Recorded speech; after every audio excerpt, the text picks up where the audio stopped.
Hello, Oliver. Welcome to the Blow Show. Good morning. How are you? Hey, Bloching. Good to see you. I'm fine. Thank you. Good to see you again. We have to tell to our listeners that we had this interview a few months ago, but there was an issue with the audio, and so we have to record it again. But this is good. First, because I can see you again, and second, because lots of things have happened in this period, and so we can update the conversation that we had before. Just before we start, we have to tell our listeners why we did this interview. The thing was that I did a few months ago an episode regarding Dubai and how to look like a millionaire in Dubai. And I explained a few things, a few tricks, and if you want, you can look it up in our channel. And actually, there was a guy among my followers that did a few things that I suggested in my video, but not because I did in my video, but because it's real life. And so we're talking about you. And there's a guy, Daniel Mack, that has created a successful channel with one question: what you do for a living. Oliver, what you do for a living? So what we do for a living, I'm in real estate. I've been there in real estate for 25 years now. So I'm a veteran. What we do is we buy properties, we rent them out. We're a classical investor, but also we're buying property, renovate it, and sell it back to the market. We buy plots, develop them, so we're a developer, and we have an agency focusing on the luxury real estate. And so you are active both in Germany and in Dubai now? Yes, we are in Germany. We have two offices. The headquarters is in Stuttgart, and we have another one in Munich with great people. We're in total close to 40 people, or now we have surpassed the 40 people in total. And then originally we wanted to go to the US, my wife and me, but because of the pandemic, we were struck in Dubai, and then we had some coincidences, but in life there are no coincidences. That's just the way it goes. And now we have started to build up the business in Dubai as well, same as we do it in Germany. And so was there a particular business reason that you created, let's say, a branch or a dependency in Dubai, or was it planned out? No, it was originally planned as a vacation, like a 14 days trip. And then a friend of mine or business partner who was in Dubai with me 2017, he said, hey, so want to go do business there? And I said, hey, look, that's what we do in Germany. And then he introduced me to Hassan, who is now leading the agents and the company with his brother here in Dubai for us.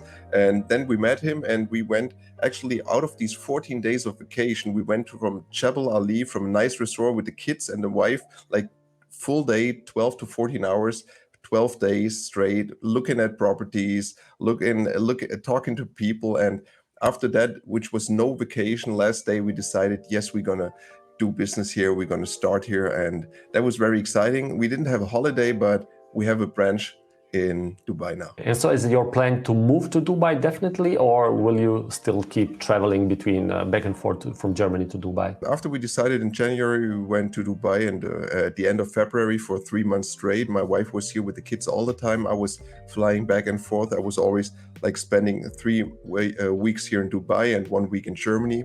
So I went back and forth. And once my wife went back to Germany, I was doing it the other way around.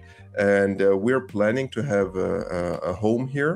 We're still looking for some nice places. We have bought investments, but not a home for us yet. And that's going to be exciting. So we will go forth and back. We do not leave Germany completely. But now you've touched 2 points that I talked about in the previous video. One was about flying, and the other one was about real estate. Because let's say the coincidence was that I explained that if you want to look rich and famous, you have to travel at least with Emirates in business class, or Turkish airline, which I suggested. And by the way, a few weeks later, you traveled with business class with Emirates and posted a few pictures, and the post that was very successful. I mean, lots of likes and shares. Can you explain to our viewers what's about the experience in traveling with Emirates, for example, in business class, and if it's worth it? Yeah, that's a good question. So until then, I haven't been flying business class. So to me, it's always, I spend the money where I use the time the most. So as we sleep 8 hours, the most money, like the first expense goes into my bed. Then it goes into all the things that I use the most. So that's my way of thinking. And since I'm in for 6 hours in the plane, I'm like, that's not a long time. I'm not investing that. So, but I like trying things out. And since lots of my friends are traveling with business class and first class, I said I got to try that out. I got to see where the experience is. And also, we talked about that. I like generally experiencing everything that is in the luxury area because we're selling luxury. Our clients are used to it. I pretty much only deal with multimillionaires. Either they buy nice properties to move in on their own, or they invest into them. So it's important to understand the way of thinking and also trying to see what would our improvement be like. So I booked a business class forth and back. And one word, amazing. So I was actually mind blown. It was the service, like you were entering the plane as the first group. So you were sitting in there and you got drinks. Since I don't drink alcohol, I had a nice mango orange juice. And at that time, the others were boarding, and I was greeted like, "Hello, Mr. Goblirsch," because I got the Emirates, because I'm flying forth and back frequently. So I got the app, and I'm a registered member on Emirates. So they say hello, but I think in the business class and first class, they welcome everybody with their name. So they say hello, and so the seat was very comfortable. It's like in the S class where you have the first class seats. You have it electric. You move it either into a half sleep position, like a laying bed, or full flat. So I tried everything out. It was a great experience. If you go to my Instagram account, you see I was also a bartender there, because there's a little like a thing going on between a few friends and mine where we always share those, or we shared those pictures of being a bartender in the air. And tagged each other. So it was fun. Is it necessary? It depends. It depends on, is it night flight? Is it day flight? Me personally, I decided to save it more for the long flight, like Dubai, Miami, 13, 14 hours. I think there it's actually, if you can afford it, it's a must. But if you just sit in there for 6 hours, it's like, you have to decide it. So it's great experience. Everybody who has the possibility, go for it. It was amazing. Food was amazing. It was like a hotel and a restaurant in the sky. That's how you have to describe it. Yeah, so the next time when you fly to Miami, you should try the first class so we can level up one step further. We do another interview, and I will tell you. And I'm actually excited. I'm like, so if the business class is like that, what is the upgrade on the first class? And I gotta say, in the A380, there's like a footstep where you can put your foot on top, which the first class doesn't have. It's just a plain free area. So I'm excited whether the first club can actually top the business class. So I'm gonna let you know, and we talk about that again. We will see. And about properties, one tip that I gave to my viewers was that if you want to do let's say Instagrammable pictures in Dubai and look rich, you should go to luxury properties and pretend that you are buying, and so you can take pictures inside those properties. And I cited like Damac Lagoons and Emirates Hills. And a few weeks later, you purchased property. I think it was in Damac Lagoons, right? Right. Yeah, that was a funny thing with the credit card where there's lots of tension also. So I went there. I didn't want to buy it, actually. I was like very interested, but I was shown how the launch is going on with these properties, which everybody who's listening to your show should go there if they have the possibility. So each and every property from the big developers has their own, like community or building has their own launches. So they, in that case, they rented a whole arena, like the Coca-Cola arena here in Dubai. So it was like a spectacle. It was mind blowing. It's Dubai, as you know. It's all bigger, faster, stronger, everything. So I was there, and there was a big screen showing the available units, like the units in total and available units. And then there were all those brokers and buyers, and there was huge buffet. Unfortunately, since I'm vegan, there was not too much, so I took an orange juice. But it was like an awesome experience. And then I've seen, and since I'm an investor, so I've seen the display with the available units. And then I was checking out, there's 3-bed units, 4-bed units, and the 5-beds. And the 3-beds were pretty much gone, the good ones. And the 4-beds, they were also pretty much gone, but there were a few good units available. So I took the chance and got one. And the funny thing is, I was able to swipe my credit card there. So I literally bought the property with a credit card. Not the whole amount though, because there's a payment plan with the off-plan properties, but like the initial payment, which was a crazy experience too.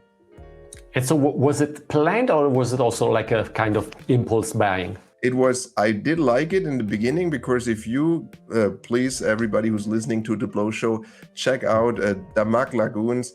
Those pictures, everybody you show them is like, what is that? They got a floating cinema in the water. So you got air balloons in the water, like mattresses on the water, and you got the screen of the cinema in the water. And as somebody who's living there, you can go there in the evening and just check out the new Tom Cruise movie or something like that.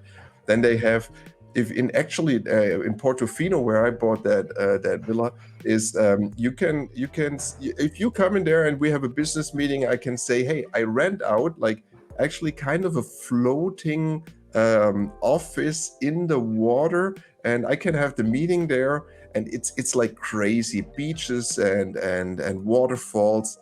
Got to check that out. So it was so tempting to buy it, and since there was the supply and demand for the 4 bedrooms was good, so I said I gotta buy it. So it was not planned, but the credit card was giving me the opportunity. So this happens when you have a platinum credit card, and also it's an advantage because now you are getting points to invest it in the first class ticket. So everything has a reason. You can justify it with it. And just to clarify for our listeners, when you say Portofino, the Damac Lagoons is divided in different areas, and each area resembles or is inspired by a certain location in Europe. So there's Portofino, which gives you like the Italian lifestyle. Then there are other, let's say, cities. If I don't remember, that's like the Spanish Malta, corner, for example. Right, and as you said, others, I don't remember them all at the very moment, but it's beautiful because they of course they went there, they got their inspiration there, and then they built the houses pretty much like they look in these certain European cities, like you just mentioned. And another thing that I said in the show was I mentioned Emirates Hills, and I showed a particular property, and by coincidence, like 1 month later, it was sold. It was like the most expensive or the highest price that was paid for the property this year. It was like about $26 million. It was over 100 million dirhams. And so when you make a deal like that, can you explain to our viewer how much money does the real estate company and how much money does the real estate agent make on a deal like that? So now we're going into the details here, Login. So it was sold by more Colin or less, McKay. more ballpark figure. Right. Actually, Colin McKay, he's only, I think, 24 years old. I don't want to say something wrong. He's an English real estate guy. He's doing phenomenal. He just sold 2-3 other properties. He was selling it for 280 million dirham, which is approximately, let's say, $70 million euro, kind of, as the dollar and the euro is at 1.03 at the very moment. It's pretty much the same. So he was selling it for that amount, and then the commission for the buyer is usually 2% with the ready properties. So in that case, it would be 560,000 dirham. No, let's not get me wrong, since I'm sitting here. So the 10% is the 20. So it's 5.6, of course. And if so, there's some cases where the agent has an additional contract with the owner, where the owner gives him like 1 or 2% on top. Depends on the marketing and on the exclusivity. So the buyer only has to pay the 2% on the secondary market. So he had a good commission, and it's a one-time deal. It's great for him. It's great for Dubai.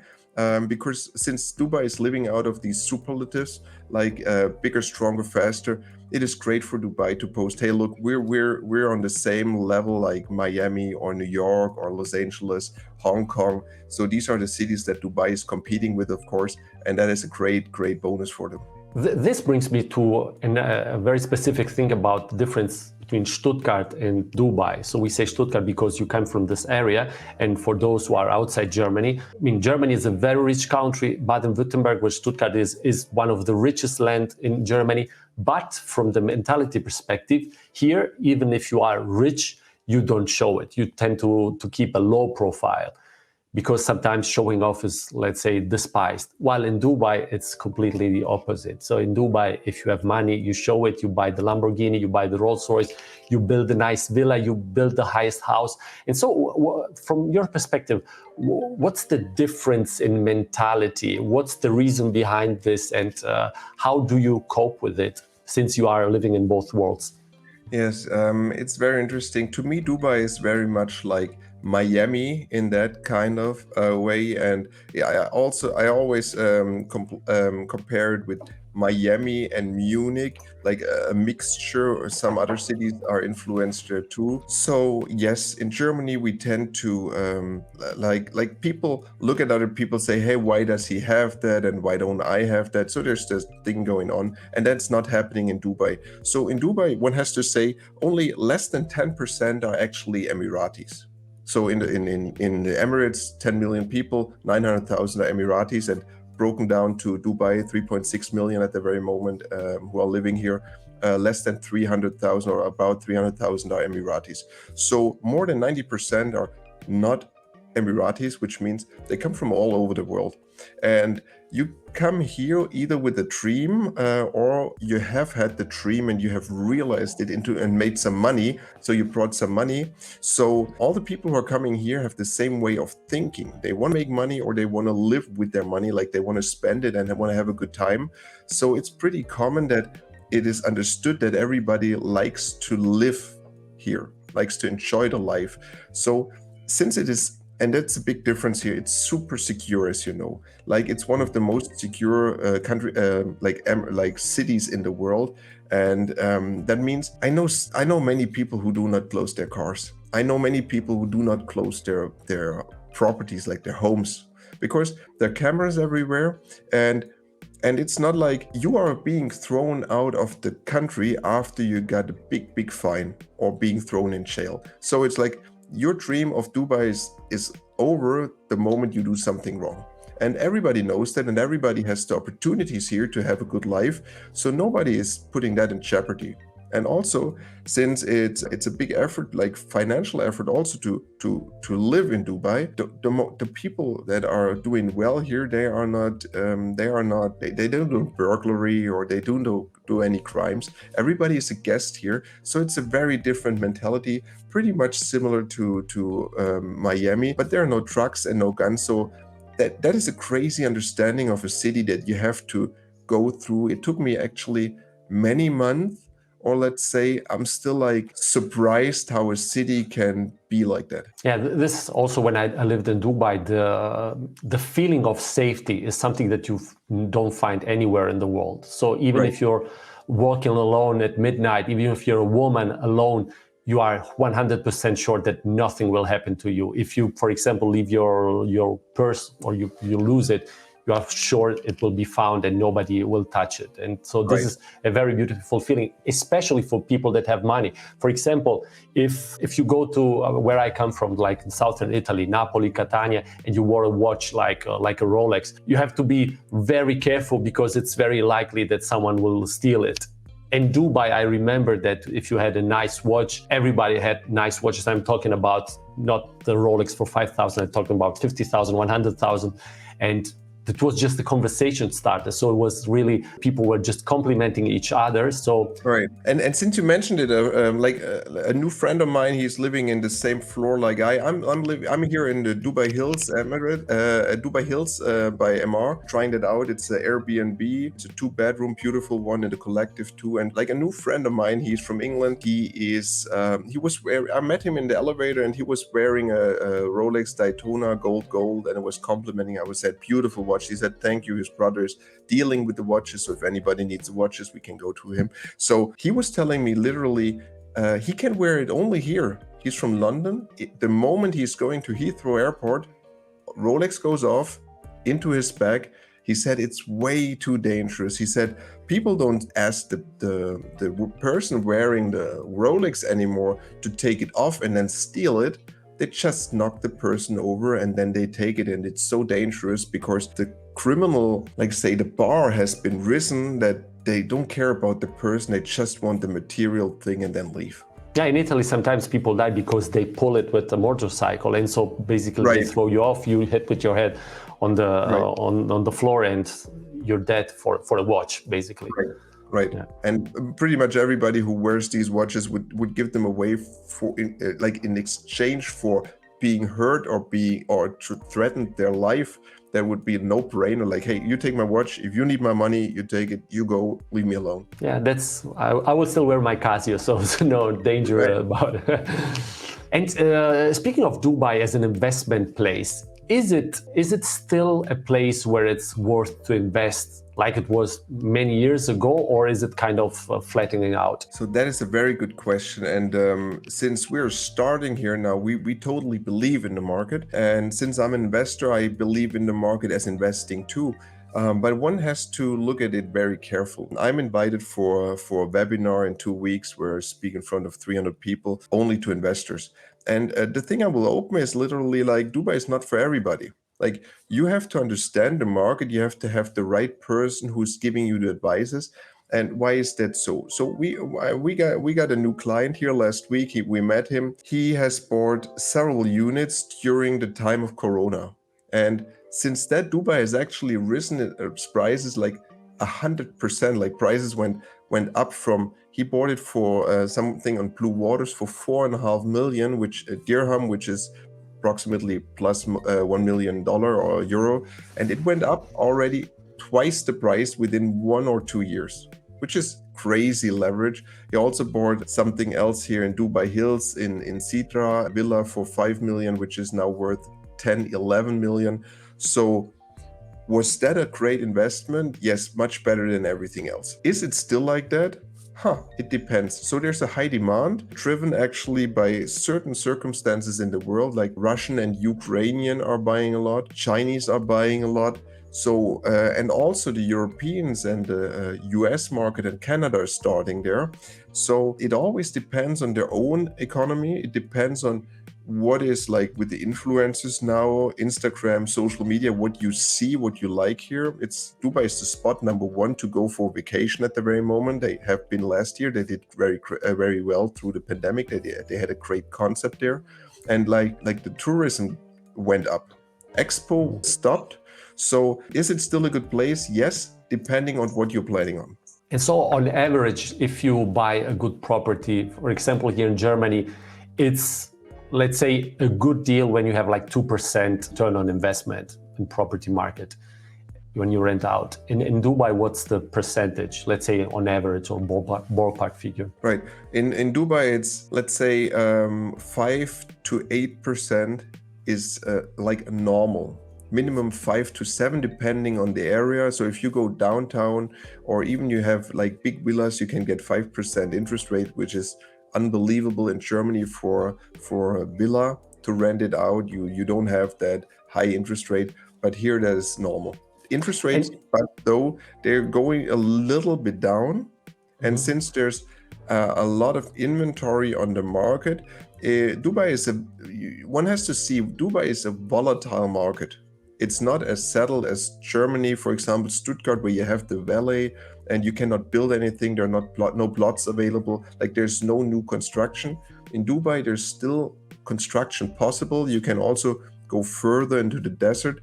So, like you've seen it in the pandemic, Dubai was hit very strong. They recovered very fast. But there's an up and down, like in the US, which the Germans are not as used to. But the US is used to, like at the very moment, actually, when we did the last interview, the market was not as it is now. Within a few weeks or few months, US and German market, like the US is actually going down. Prices are falling. The interest rates went up, same as in Germany. Cost of living went up. So the prices are going down. And who has bought in the times of the pandemic, where everybody moved out of the city, these people might have a double problem. They might have a job problem because there are many layoffs. And on top, there is the problem of the falling value. And when the people finance their homes, it's not a good situation. They might go into foreclosure. So you are referring to the US, also to the European and German market? In that case, I was referring more to the US because it's a faster market and a more volatile market than Germany. But as you know, we are in the very moment when we record that interview, there's the risk of not getting gas delivered in Germany and by the Russian because of the war. And if that would happen in any case, then we would have, like, there are experts that say we might have 5 million industrial unemployed people, which would be an enormous disaster, which we cannot even think of what that would mean. So there's a high risk of that. And if, like, it's very political at the very moment. So we don't have inflation or because of the market, we have an inflation because of political issues. And also of the pandemic, of course. And we have the China market where there's still a lot of lockdown. I'm very excited. Unfortunately, I don't want to say that, but I do expect more lockdowns during the winter, and that would mean worse supply chains, and they are already very bad. So one and the other would could lead to very, very strong disaster. So we just hope that this, let's say, the worst case scenario will not happen. Let's hope I'm wrong. Yeah, exactly. But even if we have, let's say, a normal or stable scenario, there are things that cannot be canceled. So we have a very high inflation, we have a supply chain issue. And for example, and also the rising interest, how does this affect the market, especially here in Germany? Because I remember many people bought houses or financed it like 10 years ago, and now they have to refinance. And then back in the day, they were financed like for 0.9% or 1%. And now we're talking about 2 or 3%, which on big credits makes a huge difference. And also when inflation rises, basically, even if the official numbers say it's 6-7%, but the truth is that many families have now 20% inflation on their portfolio, on their buying behavior. So this means that people are getting poorer. And if the financing of the house becomes more expensive, this could, do you think that this could lead also on a foreclosure wave even here in Germany? So you're absolutely right with the way the market goes at the very moment. We will have a foreclosure at the very moment. So when you buy a property, you take a fixed mortgage for, like, say 5 years. Most of them were 10 and 15 years. So the very low interest rates, they were 2-3 years ago, or like within the last 2 or 3 years, which means they will not end within the next 7 or let's say 12 years. So until then, the market will have recovered. And those who have had interest rates longer time before, they had 4 or 5% interest rates, and they have already paid down money. So I don't see the biggest problem there. I do see more a problem in since the interest rates went up 2%. From 1%, like they're 3% now. So the payback to the bank is 2%. So originally you had a total amount of payment of 3%. Like you borrow 1 million, you have 30,000 to pay. Now you have 50,000 to pay, 3 plus 2. So and these 50,000 basically mean 40% more. And those 40% you can reverse, do the math, super simple. That's the amount of value that the prices literally should go down, because there are many people who go to their maximum amount of like mortgaging, and if they can only afford 600,000 now of their monthly payments, then the prices should go down to 600. That will not be the extreme, but the truth will lay within. So you have that on the one hand. You also have the enormous additional payments through gas and oil and electricity that we will experience within the next 6 months, which will hit the people very hard. So some people will have to pay 2,000 euros to pay to the landlord or to pay to the providers, because the prices went up. And 2,000 euros is a huge sum in the US. Like now we jump to the US. In the US, 60% of the US population cannot even pay a materialistic thing for $400. They don't have $400 in cash. So imagine 2,000 euros for a family is like a shot in the knee. So that will affect the people not only checking out the mortgage, but also checking out the additional costs where they say, hey, look, and it depends on how the war is continuing. And also the effects of the war, because once the war is over, the Germans will not go back to Putin and say, hey, it was just a misunderstanding, that war, and we would like to have your oil and gas back. So the effects might last for 5 years or 10 years or even longer. So the prices will or possibly might stay up, and that will affect the prices of the properties. Yeah, and I think also the stock market and the crypto market. For example, in my video, I made a joke, but it was not really a joke. But I say that people could pretend to have made money with crypto, and actually there have been people that have made money with crypto and stock market, and then they took something out and invested in real estate. So now that this is basically gone, at least for this moment, does it? Do you see an effect in the market, especially in Dubai and the luxury segment? In Dubai, it's just the other way around. And that is crazy to see. So since Dubai is a heaven for people who want to live a luxurious life, or people who leave their country for the tax-free situation over here, or the very low tax situation. So, or people who just want to live in the sun and want to have a good life and want to have that cosmopolitan life, eat well, live well, go to parties and so on. Dubai is attracting many people and many cash buyers from all over the world.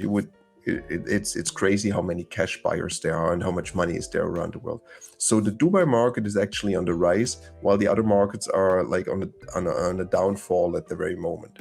I think that will continue during the winter because of generally the emotional situation. If you're in a country which has a bad emotional situation, and you can go to a country where you have sun and a good environment and you have the possibility, then you pretty much will go there. Which brings you also to the, let's say, a common wisdom that there are always rich people around the world, and they will always be on the sunny side, no matter how the crisis is. Yeah. It's a good saying, and in that kind of literally the sunny side, that's right. And regarding Ukraine and Russia, I remember back in the days that there were lots of Russian buyers and tourists in Dubai. Is it still the same, or is it blocked through the sanctions? So it has been before already. There were many Russians, for example, on the Palm, there are many Russians. And the Russians like Dubai a lot, and also during the pandemic, or like during that the sanctions at the very moment, Dubai is not hard on the Russians. There are like more than 100 private jet planes on the Dubai airports by Russians, because they have not been sanctioned by Dubai. So I would say there's a community, or if you leave the word community out, it's like there are many Russians and there are also many Ukrainians over here, because and they're coming because there are already many there. So they can connect easily. They can let the families play together. And over here, it's very much like everybody is in the same situation. So nobody has a problem because everybody's a foreigner. That's the big difference to it's pretty much the same like in cities like New York, let's say, or Miami especially. But here it's even more extreme because there's such a little amount of people who are originally Emiratis. So everybody is just a visitor here. And another thing that about construction, which was very interesting when we said that in Dubai you're building bigger, higher. Let's say that there are no limits to imagination. How do you see the difference between there and Germany? Speaking to explain to our viewers, for example, in Dubai, it's now a common thing that you build like 2 skyscrapers with a swimming pool connecting them, which here in Germany will be unthinkable of. I mean, if you go to the office, they will laugh you at the face. They will never approve something like this. And you, as a person that lives from real estate, what's your feeling about it? I mean, I'm pretty sure that you also will have some, let's say, issues with bureaucracy Maybe you can make some example because so that we can see the difference in the, let's say, entrepreneurial mentality between here and there. Yeah, let's go into a few examples. So we have a plot in Germany where we built 16 units. I've bought the plot in 2016. I'm just looking at the calendar. It's 2022 now, second half. And we have not permission to build yet. 6 years. And so we have invested the money, we've invested in the architect.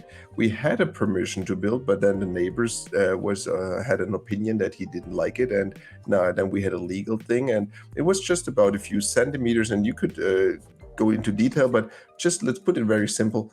We don't have a permission to build. That might take another half a year or whatever.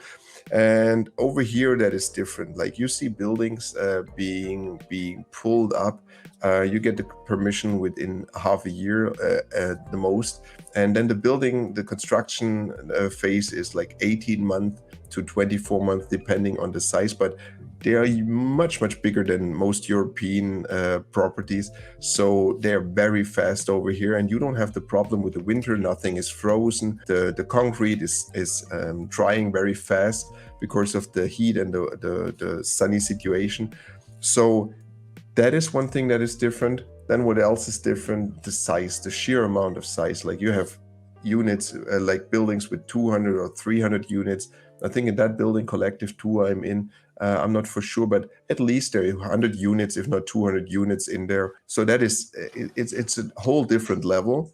And the way it's being constructed, once again, Dubai does understand it from a marketing perspective and from a business perspective. That's how they run their country. They understand that if nobody wants to come here, they have a problem because they don't get money from visitors or from investors. So it has to be attractive. That means everything that is another kind of diversification is very welcome. And they actually support that because they want to have the superlatives. They want to have the world records, because one building that has just been finished where they have like 2 buildings and one part is hanging in between them is the biggest hanging in between part in the world. So it's like a superlative. You look there and that's the highest. You have the longest, the biggest, the fastest. That's what Dubai loves. And also it's beautiful for a person to go through there, whether you're in real estate or you're just a visitor or you live here. It's not boring. It's not all gray and white, where actually some houses tend to be in Germany because that's the trend color, white and gray, and everything is now painted white and gray. And as soon as everything is turned into white and gray, it's all white and gray. It's not as nice as it has been before.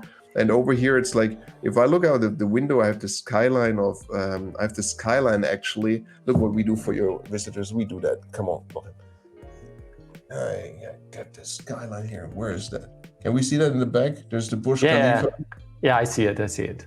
So no matter has ever somebody done that here? You'll excuse the spontaneity, right?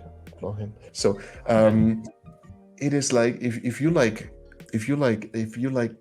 art, and if you like design, and if you like just being surprised, that is Dubai. So yeah, that's the big difference. Like you don't get a permit on anything. Like there's so much regulation in Germany. If you want to change the roof, you're not allowed to. If you want to put roof tiles in a certain colors, might be that you're not allowed to. Here it's very, very different. And we're excited since we already bought 2 plots to build 2 villas, and we're looking for a plot to build like a multi-family home. I'm super excited how that process will be. And I hope to see it in persona. So I will also show to our viewers what I explained in the video, how we do it for real in Dubai on those nice properties. So I'm just self-inviting myself to your home, to the villa you're building. You're very, very welcome. Thank you so much. And so the last question, let's say if you had a kind of the magic wand and you could decide something in politics, and you will say something in Germany that you could decide something in Germany that you will bring from Dubai, and vice versa? What would you bring in Dubai from Germany? That's a very good question. So what I have found out is that Dubai was so clever. They just when they had the oil and they decided to build that city, they just checked what are the others doing the best. For example, they didn't choose the German plugs. They didn't choose the American. They chose the English, because the English system is the best plug system. I just found out because somebody told me. Then what I've seen, and that is amazing to me, in Germany we have our lights are on the same side of the crossing that you are standing. If you stop at the red light, the light is on your side. In the US, it's on the other side of the street, so you can see it. And what they did here, and I found out yesterday actually, and I'm like, I love these details. They have it on the other side, like the US, and they have it on the side like we do in Germany. So it's like super secure that you see the light and you don't have to, like, either you're driving a truck, then you have it right in front of you. If you have a car, then you look in the front. So that is something that I definitely would like to bring over there. So there are many, many, many details, since they have very well understood to bring everything in from each part of the world to improve every aspect of life. So there are many things that I would bring over. What would I bring over from Germany is a much better question. The regulation in Germany is all good and nice, but they are dealing very well with that. What I would bring over, yes, of course, what I would bring over is more the landscape situation and the old buildings, the tradition, what they do not have because it is not as hundreds of years old. So that is definitely something, our heritage in Germany, that is also like in the US. They have it more and more, since cities like New York are growing like 500 years old slowly. But that is very special about Germany and also Europe. And coming to the point, should everybody come to Dubai? We have a very beautiful landscape and country in Germany, and one has to find out what fits best for him. In Dubai, you have the beautiful weather, but right now we have plus 40 degrees, and to many people that's too hot. We have the humidity where you literally sweat your shirt within 7 meters of walking, which would never ever be the case at a degree of 23 or 25 degrees. So one has to find out, and as I always like to do it, and I know you do too, people have to try out. So everybody who's watching the show, go there, try it out, fly here, or if you're interested in rent apartment, buy an apartment, try it out, because life is short, and it's all about the experiences. Very well said. So Oliver, thank you so much for your time. It was nice to see you, and we will update this episode, I hope in October, November. So we will do it live in Dubai, and we will show everything that we talked about. It was nice to have you here, and see you next time. Thank you so much for having me, Bloching. Have a good one. See you soon. Take care. Bye-bye. Only on the Blow Show, so here we